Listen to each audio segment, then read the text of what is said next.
শাহরুখ খানের কন্যা সোহানা খান সম্প্রতি নিজের অভিনয় যাত্রা নিয়ে খোলামেলা কথা বলেছেন। জোয়া আক্তারের পরিচালনায় নেটফ্লিক্স ছবি দ্য আর্চিসে অভিনয়ের মাধ্যমে বড় পর্দায় অভিষেক হলেও শুরুতে অভিনয়কে তিনি কখনোই পেশা হিসেবে ভাবেননি। তবে স্কুল জীবনে এক তিক্ত অভিজ্ঞতায় ধীরে ধীরে বদলে দেয় তার দৃষ্টিভঙ্গি। এক সাক্ষাৎকারে সোহানা জানান, স্কুলে পড়ার সময় একবার অভিনয়ের সুযোগ না পেয়ে তিনি একা ঘরে বসে কেঁদেছিলেন। সেই ঘটনাই তাকে বুঝিয়ে দেয় অভিনয় তার কাছে কতটা গুরুত্বপূর্ণ।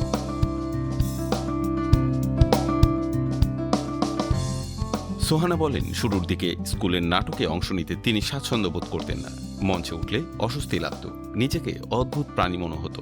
কিন্তু বোর্ডিং স্কুলে পড়তে গিয়ে ধীরে ধীরে সেই অনুভূতি বদলাতে শুরু করে। একবার একটি নাটকের অডিশনে তিনি মূল চরিত্র পাওয়ার আশা করেছিলেন, কিন্তু শেষ পর্যন্ত তাকে রাখা হয় কোরাসে। এই প্রত্যাখ্যানই ছিল সোহানার জীবনের মোড় ঘোরানোর মুহূর্ত। তিনি বলেন, আমি খুব কষ্ট পেয়েছিলাম, খুব হতাশ হয়েছিলাম, একা ঘরে বসে কেঁদেছিলাম। কিন্তু তখনই বুঝেছিলাম আমি আসলে সেই চরিত্রগুলোই করতে চাই। মঞ্চে থাকার রোমাঞ্চটাই আমাকে টানে।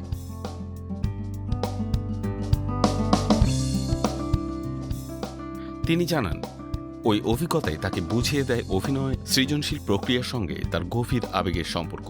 আজ একজন অভিনেত্রী হিসেবে তাকে কি সবচেয়ে বেশি অনুপ্রাণিত করে সে প্রশ্নের উত্তরে তিনি বলেন, কৌতূহল, লক্ষ্য সবই গুরুত্বপূর্ণ, কিন্তু সবচেয়ে বড় কথা হলো প্যাশন।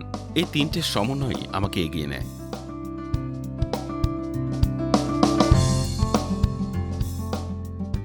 একই সাক্ষাৎকারে সোহানা তার বাবা মা শাহরুখ খান ও গৌরী খানকে নিয়েও কথা বলেন। তিনি বলেন, তার বাবা শাহরুখ খান সাধারণত গভীর ও দার্শনিক পরামর্শ দেন, আর মা গৌরী খান বেশি বাস্তববাদী ও সরাসরি কথা বলেন। সোহানার কথায় দুজনের ভিন্ন দৃষ্টিভঙ্গির মধ্যেই আমি ভারসাম্য খুঁজে পাই।